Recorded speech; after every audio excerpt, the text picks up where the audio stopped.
Attorney Quentin Brogdon standing by, joining us once again, talking about all things legal. This case, Uber, and Uber has had a number of issues on their hands. They recently made additions to their app that allow people that are in distress to easily be able to contact authorities. But behind the scenes, what's really going on? Quentin, we're getting the reports that Uber most recently alleged to have told staff not to disclose potential crimes. What goes on with this one? Good morning, Brian and Natalie. We were all taught at an early age not to hitchhike and not to get into a car with strangers, but that's essentially exactly what we're doing when we summon an Uber or Lyft. We're being paired with strangers we've never met before, more often than not alone in a car, and it's a comforting fiction to believe that these strangers have all been thoroughly vetted. But unfortunately, the consistent pattern of reports of rapes and violent crimes belies that. And this most recent report we just received from the Washington Post shocks even me. I've represented both men and women who've been victims of sexual and physical assault at the hands of Uber and Lyft drivers, and I didn't think much could surprise me.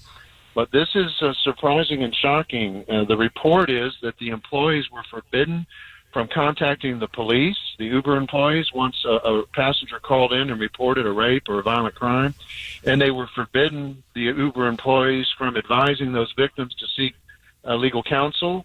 And then once Uber blocked a driver from driving from them, you would think Uber would contact the police and some of the background check firms that they hire to check Uber and Lyft, or notify other rideshare companies, and Uber, by the report, is doing none of those things. If they block a driver, even for reportedly raping someone, they're not notifying the police, they're not notifying the background check firms, and they're not notifying the other rideshare companies. And so it's a disturbing report, to say the least.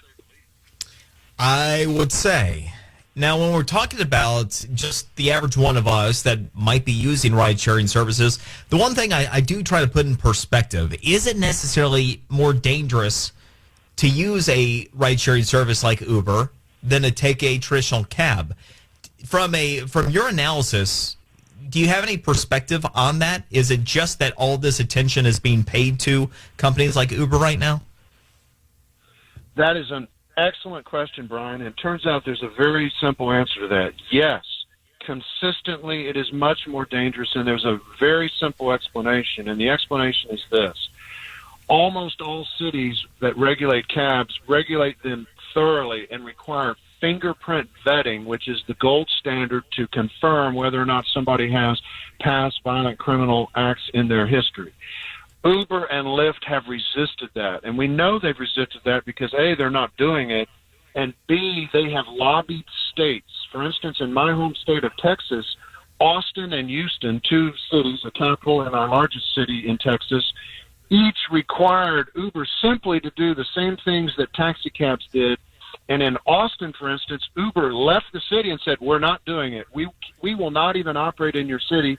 And then Uber went to our legislators and got a law passed that bans all cities, including Austin and Houston, from requiring Uber and Lyft to do the same things that taxi cab drivers do, or they do for taxi cab drivers, with respect to criminal background checks. So I think it is crystal clear that these companies do not want to live by the same rules as taxi cab drivers, and that's why we're seeing these heinous, consistent, horrible, shocking reports of rapes and horrible violent crimes. Wow. I mean, that is pretty alarming. So it's food for thought for sure. I appreciate it. Attorney Quentin Brogdon, great information as always. Have a great weekend. Thanks, Brian and Natalie, and just be careful out there on the road.